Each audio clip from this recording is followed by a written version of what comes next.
పాసిమైలారం సిగాచి పరిశ్రమలో పేలుడు ఘటనలో ఇంకా రెస్క్యూ ఆపరేషన్ కొనసాగుతోందని అగ్నిమాపక శాఖ డీసీ నాగిరెడ్డి అన్నారు.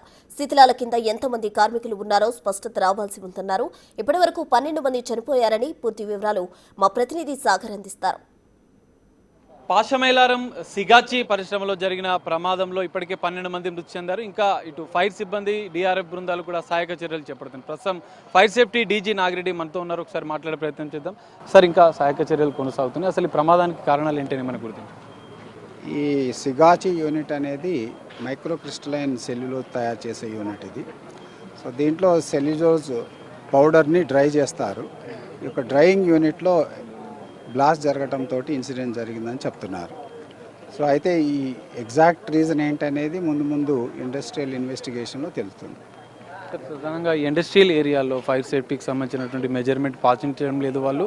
సో ఈ ఏరియాలో కూడా ప్రత్యేక ఫైర్ సేఫ్టీ యూనిట్, ఫైర్స్ ఇంజన్కి సంబంధించిన యూనిట్ పెట్టాలని కూడా ఒక డిమాండ్ జరుగుతుంది. సో జనరల్గా ఏంటంటే ఈ ఇండస్ట్రియల్ యూనిట్స్లో ప్రతి యూనిట్ ప్రాసెస్ కూడా డిఫరెంట్ ప్రాసెస్ ఉంటుంది. సో ప్రధానంగా ఈ ప్రాసెస్లో ఇండస్ట్రియల్ ప్రాసెస్ ఒకటి కరెక్ట్గా చేసుకోవటము, ఆ రిలేటెడ్ ఎస్ఓపి అనేది కరెక్ట్గా ఫాలో కావటం అనేది ఇంపార్టెంట్. దాంతోపాటే ఎక్విప్మెంట్ని రెగ్యులర్గా మెయింటైన్ చేయటం అనేది చాలా క్రిటికల్ ఇష్యూ ఉంటుంది. ఈ రెండిట్లో ఎక్కడ ఎర్రర్ జరిగినా కానీ ఇటువంటి ఇన్సిడెంట్ జరిగేదానికి అవకాశం ఉంటుంది. సార్, మొత్తం ఎంతమంది కార్మికులు ఉన్నట్లు గుర్తించారు? అసలు ఎంతమంది మృతి చెందారు? శిథిలాల కింద ఇంకా సహాయక చర్యలు కొనసాగుతున్నాయి.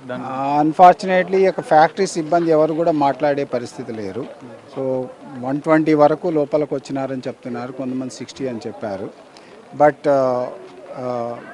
ఇందులో ఈ మొత్తం ఇన్సిడెంట్లో 35 పీపుల్ ఇప్పుడు ట్రీట్మెంట్లో ఉన్నారు. ఇద్దరైతే ట్రీట్మెంట్ పొందుతూ చనిపోవడం జరిగింది. ఇంకొక 10 మంది శిథిలాల్లో డెడ్ బాడీస్ని మనం రికవర్ చేసినాం. సార్, అసలు ఈ కంపెనీ ఏంది సార్? రియాక్టర్లో పేలుడని మొదట కొంత ప్రచారం జరిగింది. అనంతరం ఒక యూనిట్లో పేలుడని 3 అంతస్తుల భవనం కూడా కుప్పకూలిపోయింది. ఆ ప్రమాద తీవ్రత ఎందుకంత పెరిగింది? ఇది అంటే ఇంతకుముందు చెప్పినట్లు microcrystalline cellulose, basically cellulose powder చేసేటటువంటి యూనిట్ ఇది. సో దాంట్లో డ్రైయింగ్ యూనిట్లో ఈ యొక్క పేలుడు సంభవించింది. దట్ ఇది ఇక్కడ ఉన్నటువంటి వేరే పక్కన ఉన్నటువంటి ఇండస్ట్రీ ఎక్స్పర్ట్ చెప్పింది. సో ముందు ఇన్వెస్టిగేషన్లో ఎగ్జాక్ట్ రీజన్ ఏందనేది తెలుస్తుంది. బట్ క్లియర్గా డ్రైయింగ్ యూనిట్లో బ్లాస్ట్ జరగడంతో ఆ ఇంపాక్ట్ తోటి డ్రైయింగ్ యూనిట్ మొత్తం కుప్పకూలింది. దాంతోపాటు పక్కన ఉన్నటువంటి ఈ యొక్క అడ్మినిస్ట్రేటివ్ బ్లాక్ కానీ మిగతా ఇండస్ట్రియల్ బ్లాక్ కూడా చాలా వరకు డ్యామేజ్ అయింది. ఈ శిథిలాల్లో 10 మంది బాడీస్ని మనం రికవర్ చేయడం జరిగింది. సార్, ఎన్ని ఫైర్ ఇంజన్స్, ఫైర్ సిబ్బంది ఎంతమంది ఇందులో పార్టిసిపేట్ చేశారు? ఇంకా రెస్క్యూ హ్యాపెన్ ఎప్పటి వరకు కొనసాగే అవకాశం ఉంది? టోటల్ 11 ఫైర్ ఇంజిన్స్, దానికి సంబంధించిన దాదాపు 100 మంది సిబ్బంది పనిచేస్తున్నారు ఇక్కడ.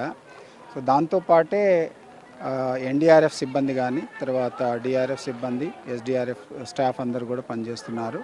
సో మిగతా శిథిలాలు తీయడానికి సాయంత్రం వరకు టైం పడుతుందని భావిస్తున్నాం. సార్, ఫైనల్గా ఈ కంపెనీ ఇండస్ట్రియల్ ఏరియాలో కంపెనీలో ఈ మధ్య కాలంలో ప్రమాదాలు పెరుగుతున్నాయి. సో మీరు ఏమని హెచ్చరిస్తారు, ఏమని సూచన చేస్తారు? సో ఇంతకుముందు చెప్పినట్లు ది ఇండస్ట్రియల్ ప్రాసెస్లో ఎస్ఓపి ఫాలో చేయటము, regular maintenance, these are the only 2 methods. మిగతా ఎక్విప్మెంట్, కొంత ఫైర్ ఫైటింగ్ ఎక్విప్మెంట్ అవన్నీ ఉన్నాయి. బట్ ఇటువంటి బ్లాస్ట్ జరిగినప్పుడు అవేం పనిచేయవాలి. ఓకే. సో ఇది ఇంకా సహాయక చర్యలు కొనసాగుతున్నాయి. ఇప్పటివరకు 10 మందికి పైగా మృతదేహాలను గుర్తించాం. ఇంకా సహాయక చర్యలు కొనసాగుతున్నాయని చెప్పారు. ఇండస్ట్రీ ఏరియాలో ఈ తరహా ప్రమాదాలు, పేలుళ్లు జరిగినప్పుడు కూడా కంపెనీ యాజమాన్యాలు కూడా కొన్ని జాగ్రత్తలు తీసుకోవాలంటూ కూడా ఫైర్ సేఫ్టీ డీజీ నాగిరెడ్డి సూచిస్తున్న పరిస్థితి. కెమెరామెన్ నరసింహతో కలిసి సాగర్, బిగ్ టీవీ, పాషమైలారం.